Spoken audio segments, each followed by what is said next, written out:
bendiga, hermanos, hermanas, a cada uno de ustedes. Vamos a reanudar la serie 12 testigos de la justicia y la fidelidad de Dios. Y vamos a entrar hoy con el libro del profeta Oseas. Y a la serie del profeta Oseas le hemos titulado El amor feroz de un Dios traicionado. Eso es lo que vamos a tener como título de nuestra serie.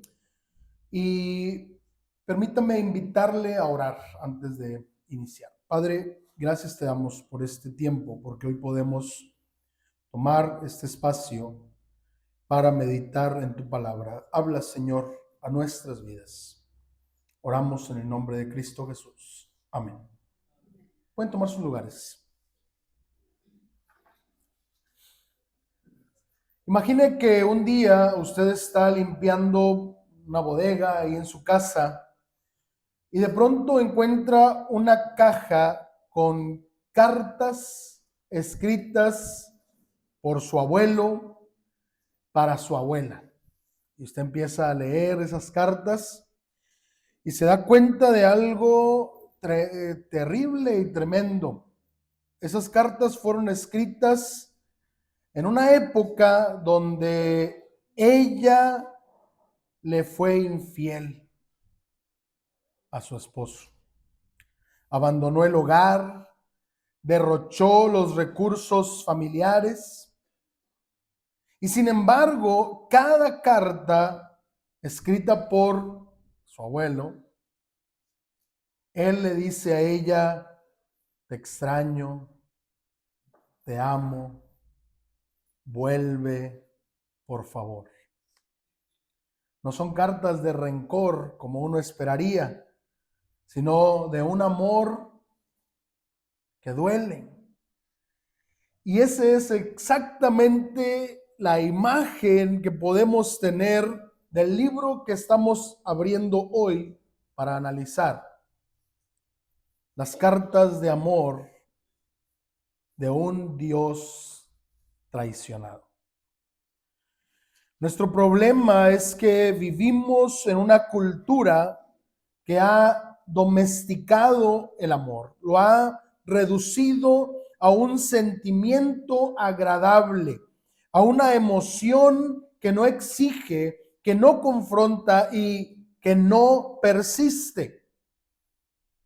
Y peor aún, hemos proyectado esa imagen de amor sobre Dios.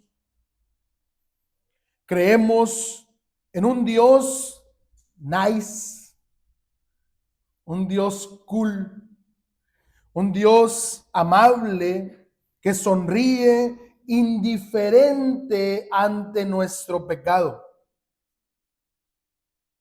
Creemos en un Dios que diría: hagan lo que quieran, total, yo los amo. Pero ese no es el Dios de la Biblia.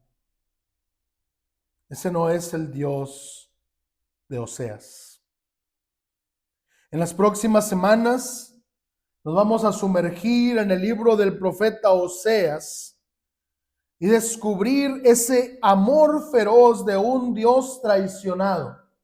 Veremos que el amor de Dios no es débil, es un amor que expone la infidelidad, porque la verdad es el fundamento del amor.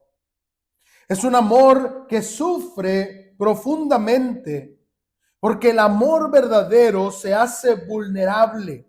El amor es sufrido, es benigno. El amor de Dios es un amor que persiste contra toda lógica, porque su carácter es fiel. Nuestro Dios es fiel. El amor de Dios es un amor que restaura a través del juicio, porque quiere sanarnos de verdad. Y sobre todo, el amor de Dios es un amor que triunfa finalmente, porque su amor es más fuerte que nuestra traición. Eso es lo que vamos a ver prácticamente de aquí hasta 4 meses, que vamos a estar con el libro del profeta Oseas. Y hoy, en este primer sermón, pues hay que empezar por el principio, ¿no? Entonces, por el momento en que ese amor feroz rompe el silencio y da una orden que nos desconcierta, una orden que nos revela como ningún otro texto que nuestro Dios es un Dios que ama hasta el dolor.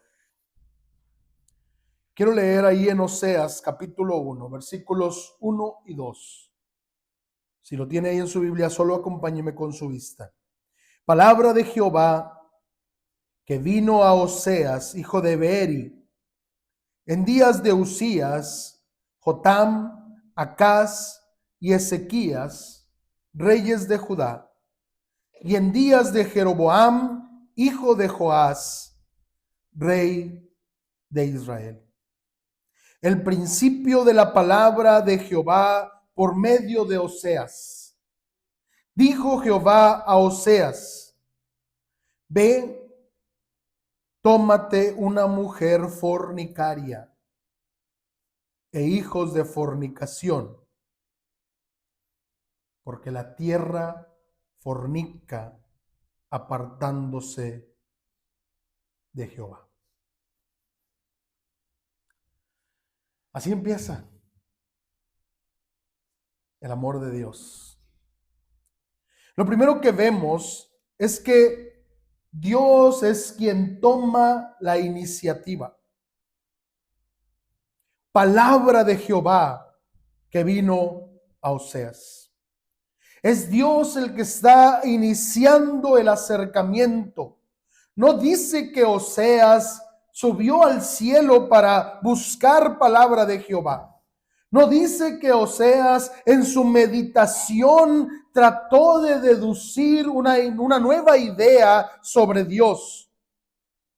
Dice que la palabra vino a Oseas. Dios rompió el silencio. Es Dios quien intenta primero comunicarse con el hombre. Es importante observar el detalle histórico que nos ofrece este primer versículo. Dice que era el momento, la época de Usías, Jotam, Acaz, Ezequías, reyes de Judá, y Jeroboam II en Israel. Más o menos un periodo de 40 años de decadencia espiritual, política y moral. En el Israel del norte, con Jeroboam II, se inicia una época de aparente prosperidad económica, pero de una terrible decadencia espiritual y moral. Después de él viene una crisis incluso política. En 15 años más o menos, 4 reyes suben al trono y son asesinados. Una crisis tremenda en el reino de Israel. Quizá la gente se ponía a pensar: Dios se ha olvidado de nosotros. Dios está guardando silencio, pero no. En el momento más oscuro, el amor feroz de Dios habla. Y déjame decirte algo. ¿Te sientes hoy en un momento de silencio divino? ¿Sientes que Dios se ha olvidado de ti? ¿Crees que Dios se ha desentendido de tu crisis o de la crisis de tu familia o de la crisis que estamos viviendo como país? Oseas nos va a enseñar que el amor de Dios no es reactivo, sino iniciativa. Dios habla primero, Él busca primero. Es Dios quien rompe el silencio, incluso cuando el ruido de nuestra infidelidad llena el aire. Incluso cuando nosotros le fallamos a Dios, Él toma la iniciativa de hablar con nosotros. Jehová ha hablado. Y el texto continúa. ¿A quién le ha hablado Jehová? A Oseas, hijo de Beri. Y aquí hay algo muy interesante. Oseas significa salvación. Mire la ironía. Dios llama a un hombre que se llama salvación para predicar un mensaje de juicio inminente.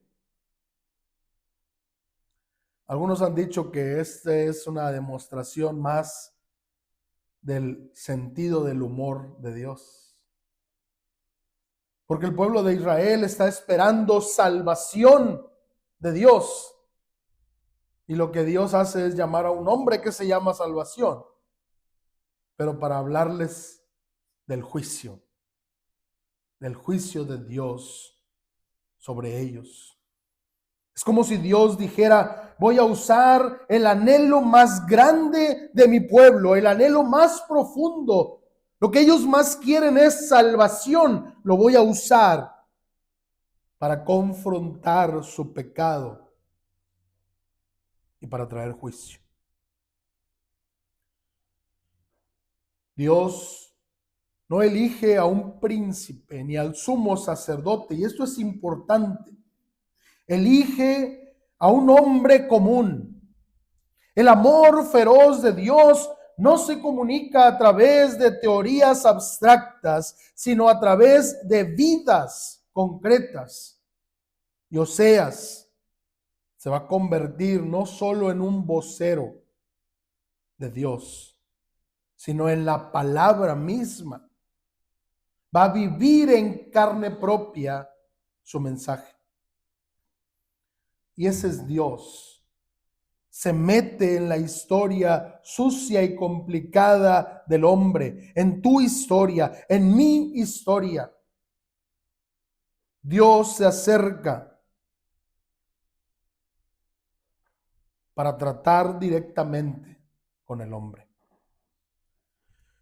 Pero fijémonos también en el contenido de esa palabra que vino a Oseas. No es una palabra de consuelo barato como otros falsos profetas expresaban.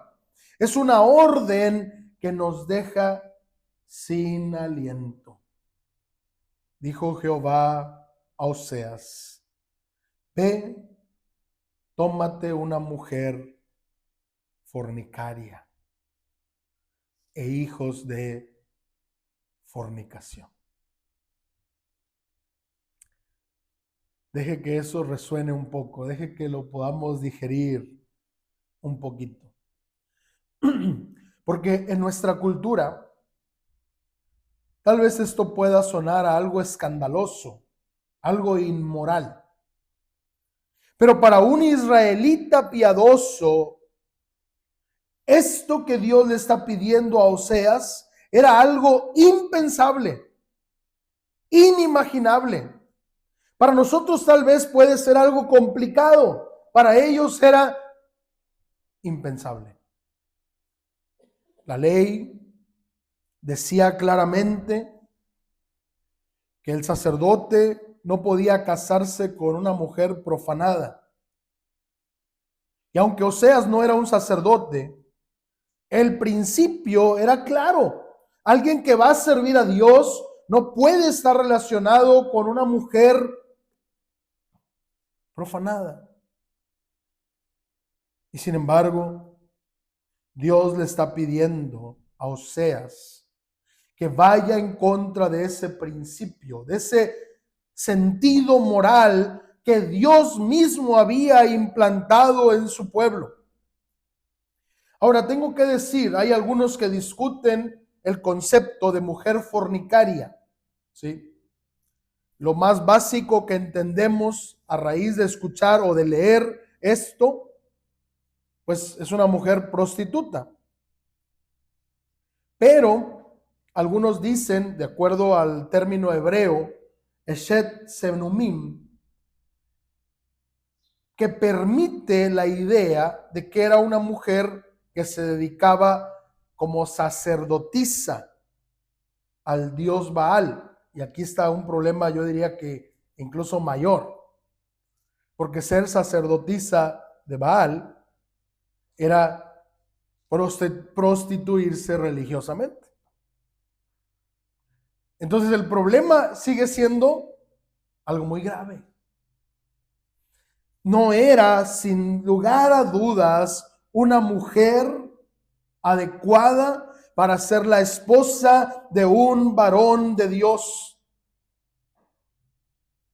Sin embargo, Dios le está pidiendo que la tome por mujer, que vaya y personifique el mensaje de Dios para su pueblo. Dios le ordena a Oseas que se una en el vínculo más sagrado, el matrimonio instituido por Dios desde el principio, con alguien que representa la infidelidad. Y esto necesitamos entenderlo de la manera correcta. Oseas no solo va a predicar sobre la infidelidad de Israel, sino que la va a experimentar en carne propia. Oseas va a vivir noches de insomnio pensando en dónde está su esposa. Va a vivir la humillación pública de que sepan a lo que se dedica su esposa.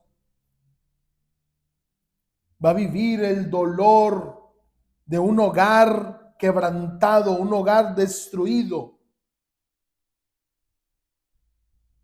Y Dios le está pidiendo que lo haga, porque así es como Dios se siente.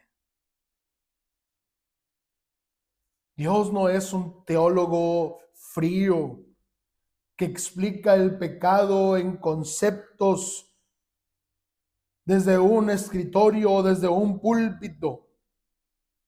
Dios es un esposo cuyo corazón está siendo destrozado por la infidelidad de su pueblo.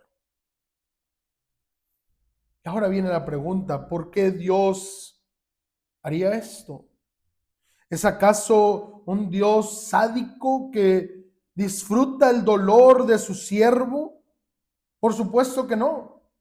Al contrario, es un Dios tan comprometido con que entendamos su corazón, que está dispuesto a que su siervo, su profeta, pase por la misma tempestad. El amor feroz de Dios es un amor empático. No grita desde lejos, no dice desde su trono cómo se siente, sino que susurra al oído de su pueblo: mira, esto es lo que me hace sentir. Dios está usando la vida de Oseas para que el pueblo entienda cómo se siente Dios cada que ellos pecan. ¿Alguna vez usted ha pensado en esto? ¿Alguna vez usted ha considerado que su pecado le duele a Dios? ¿Alguna vez usted ha considerado que esa mentira, esa lujuria alimentada, ese corazón frío hacia los necesitados, esa idolatría del éxito le causa dolor a Dios? El pecado no es solo quebrantar una regla, no es solo traspasar una ley. El pecado es una puñalada en el corazón de nuestro Padre Celestial. El salmista lo reconoció Allá en el Salmo 51, cuando clamó, contra ti solo he pecado. El pecado es en última instancia una traición hacia Dios. Pero Dios, mis hermanos, nos ama tanto que viene a convivir entre nosotros para que podamos darnos cuenta de su amor y de cuánto le duele a Él nuestro pecado. Eso es lo que hace Dios con Oseas, pero hay algo aún más hermoso, y es que aquí vemos una sombra de la cruz. Dios le está pidiendo a Oseas que haga en pequeña escala lo que él va a hacer a gran escala. Dios le está pidiendo a Oseas que sufra por un momento por el pecado del pueblo de Dios. Pero un día en la historia, Dios mismo vendrá a sufrir por el pecado de todos nosotros. Un día la historia se va a partir en dos y el Dios verdadero va a tomar la naturaleza humana. Al que no conoció pecado, por nosotros lo hizo pecado. Así que aquí, con Oseas, estamos viendo una imagen del Evangelio, del amor de Dios. Un amor que está dispuesto a sufrir, a ser identificado con los pecadores para salvarnos. Pero Dios, hay que dejarlo muy en claro, no da órdenes arbitrarias. Él siempre da una razón. Él siempre explica por qué está pidiendo lo que no se está ordenando. Y con Oseas, Dios le explica por qué le está pidiendo que tome a una mujer fornicaria. Y dice, porque la tierra fornica apartándose de Jehová. Ese es el diagnóstico que Dios está haciendo de su pueblo. La orden que Dios le da a Oseas no es un capricho. Le está pidiendo que viva en carne propia un sermón que ilustra una realidad espiritual. La forma en que está construida la frase, el pueblo, la tierra, fornica apartándose de Jehová, es muy interesante. Hay un énfasis aquí muy intenso. No es que la tierra, no es que el pueblo ha pecado un poco, es que peca continuamente, persistentemente fornica. La forma en que está construido es como si dijera que el pueblo de Dios es adicto a la infidelidad. Una y otra vez lo hacen. Pero la imagen es aún más poderosa porque dice apartándose de Jehová. Piensa en esto, es Dios está caminando y quiere que su pueblo vaya detrás de él. Pero su pueblo se ha apartado de detrás de Jehová. Esa es la idea. Esa es la imagen. Ahí en Deuteronomio capítulo 13, cuando el pueblo estaba llegando a la conclusión de su travesía por el desierto del Sinaí, justo antes de entrar a la tierra prometida, Dios les dijo, en pos de Jehová vuestro Dios andaréis. Esa es la imagen. Vas a caminar en el camino de Jehová. Dios va caminando y tú vas a ir atrás de él, pero el pueblo ha dejado de caminar los pasos de Jehová. Han abandonado el camino. Y si no están siguiendo a Jehová, ¿qué están siguiendo entonces? Lo vamos a ver más adelante. En los próximos capítulos va a quedar muy claro que el pueblo se ha ido tras Baal, el dios cananeo de la fertilidad. Y han tratado de mezclar el culto a Jehová con el culto a Baal. No sé si esto le va a parecer, pues, relacionado con nuestra realidad. El pueblo de Israel quería las bendiciones de Dios, la lluvia, la cosecha, la prosperidad, pero sin la exclusividad, sin la obediencia a Dios, sin el compromiso del pacto. Querían las bendiciones de Dios, pero no querían obedecer a Dios. Querían a Dios como proveedor, como sustentador, pero no como Señor. Querían a Dios como benefactor, pero no como esposo. Y este es el pecado más sutil y peligroso de la iglesia de nuestro tiempo. Apartarnos de seguir a Dios mientras mantenemos su nombre en nuestros labios. Seguimos diciendo que somos el pueblo de Dios, seguimos diciendo que somos cristianos, seguimos diciendo que alabamos a Dios, pero no vamos en los caminos del Señor. Algunos van tras el éxito ministerial, midiendo los números. Otros van tras la experiencia espiritual, sin la santidad de la vida diaria. Otros van buscando la bendición financiera y se olvidan de la generosidad radical.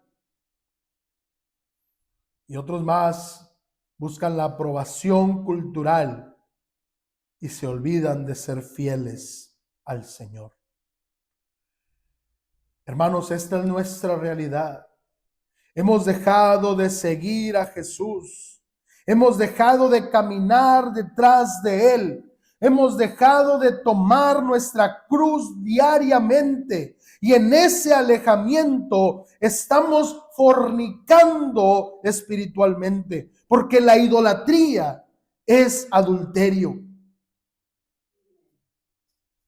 Poner cualquier cosa antes que Dios es adulterio, porque Dios usa este lenguaje conyugal. La idolatría no es solo un error, es infidelidad.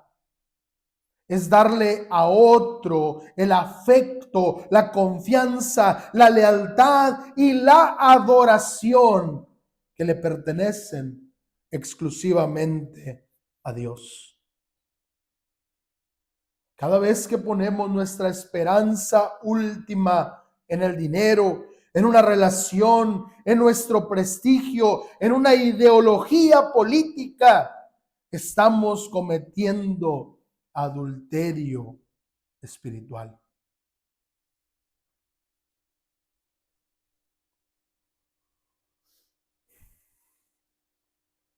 Y ese adulterio provoca un dolor intenso en el corazón de nuestro Dios.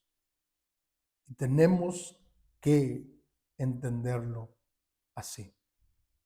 Sin embargo, el amor de Dios es un amor que triunfa sobre la traición.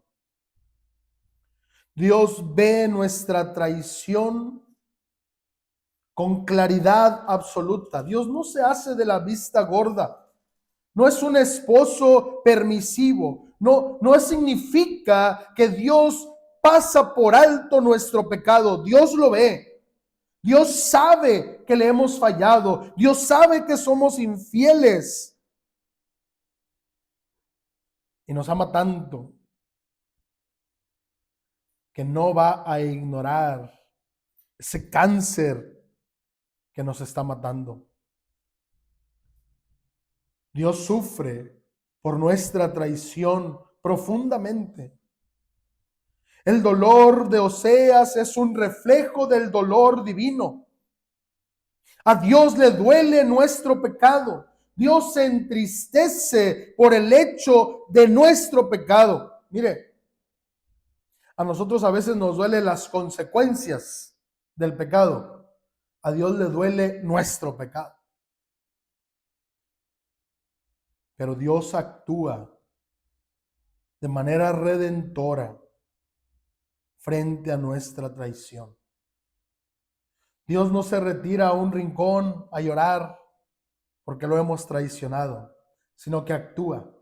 Toma la iniciativa, ordena, confronta, llama. Su amor es ferozmente activo y persiste hasta la restauración. La orden que Dios le está dando a Oseas no es el final, es el comienzo de una historia que, como veremos en los próximos capítulos, en las próximas predicaciones, termina con un llamado al arrepentimiento y una promesa de restauración. Ese es el amor de Dios.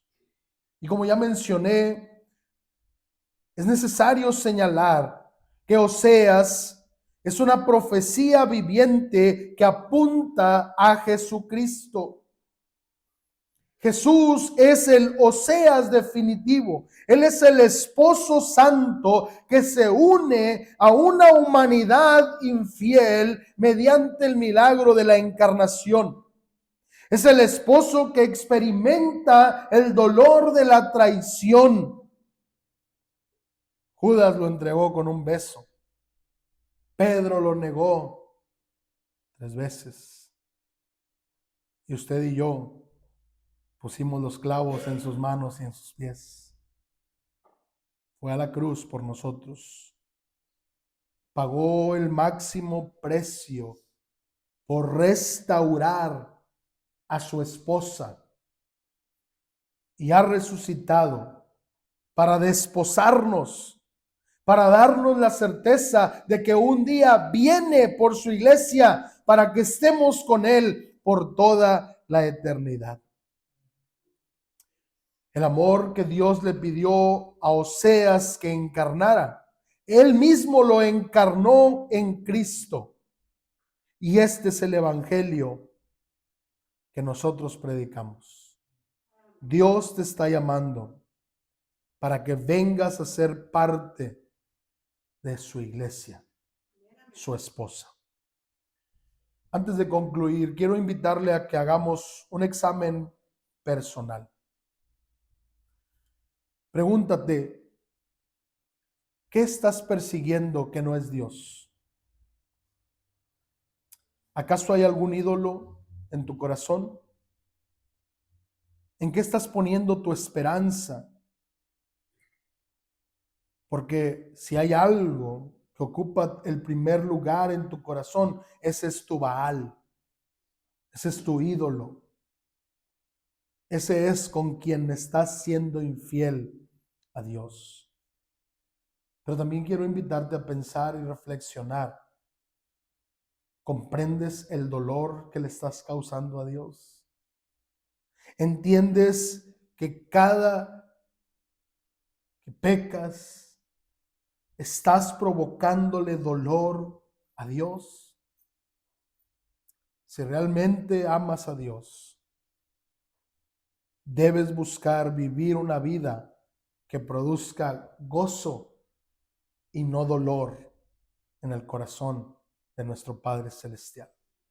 La iglesia debe ser el lugar donde este amor feroz se encarna, donde nos amamos con fidelidad, donde confrontamos el pecado en amor y donde señalamos constantemente al esposo que nos amó primero.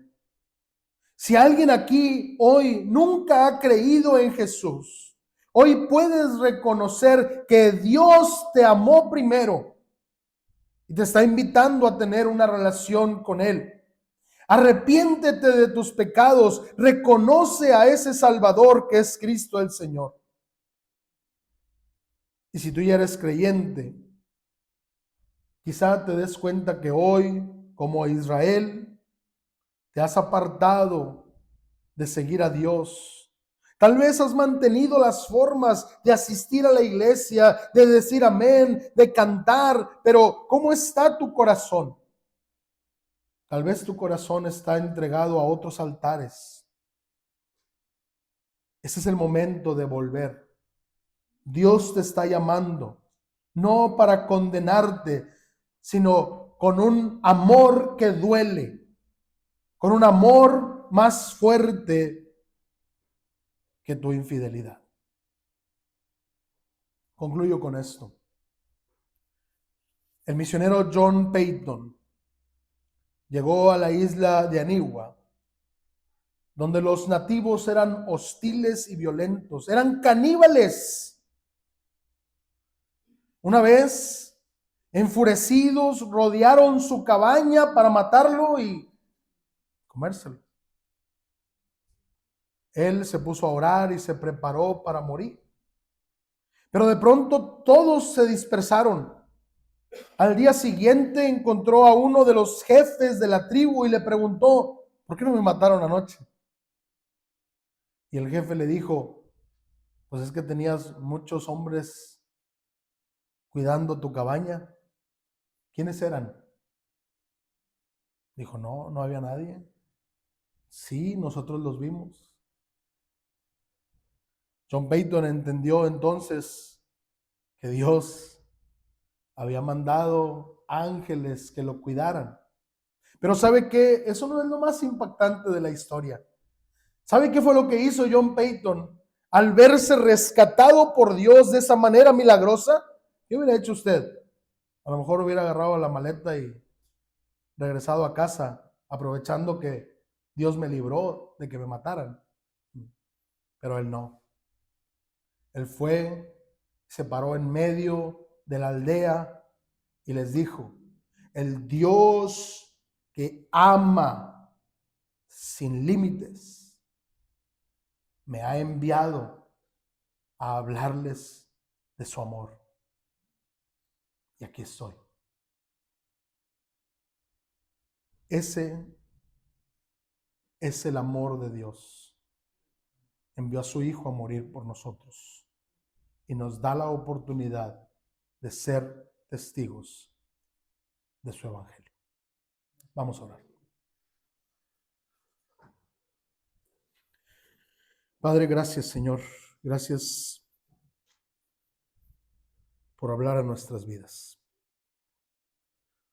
Gracias por mostrarnos tu amor que no conoce límites a través de el ministerio del profeta Oseas. Ayúdanos, Dios, para que a lo largo de estos próximos sermones vayamos conociendo más sobre tu amor, tu fidelidad, tu juicio, pero también tu misericordia. Pero sobre todo, Señor, para que podamos dar testimonio de ese Dios que nos ama incondicionalmente. A ti, Señor, la honra y la gloria hoy y siempre. En el nombre de Cristo Jesús. Amén. Hermanos, este es el Dios de Oseas, un Dios cuyo amor no conoce límites, un amor que sobrepasa aún nuestra infidelidad. Que Dios les bendiga grandemente.